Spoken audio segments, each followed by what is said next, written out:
అల్లు అర్జున్ గారి సినిమా మీద ఎంతమంది దుష్ప్రచారం చేసినా అది పార్ట్ 2 కదా. పుష్పాన్ని చూడకోకుండా ఎవడు ఆపలేడు. అక్కడ దాకా ఎందుకయ్యా? నందమూరి తారక రామారావు గారి కుటుంబం జూనియర్ ఎన్టీఆర్ సినిమాను చూడకుండా బహిష్కరించాలని ప్రయత్నం చేశారా? ఆపగలిగారా? అట్లాగే ఇప్పుడు ఆయన పేరు అల్లు అర్జున్ గారి సినిమాని ఆపాలని ప్రయత్నం చేస్తే ప్రజలు చూడరు. బాగున్న సినిమా ఏదైనా చూస్తారు. అరే రాజ్బాబు హీరోగా యాక్ట్ చేసిన సినిమా బ్రహ్మాండంగా చూసామా మేము? సినిమా బాగుంటే, ఎన్టీ రామారావు గారి సినిమాలు బాగోకపోతే ఫ్లాప్ అయినాయండి. ఏం చెప్తాం? సినిమా బాగుంటే ఎవరైనా చూస్తారు.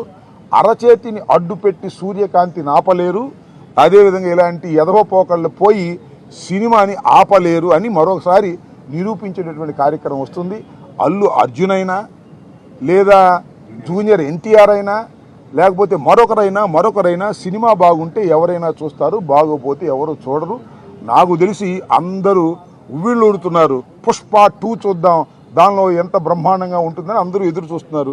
నేను కూడా ఎదురు చూస్తున్నా.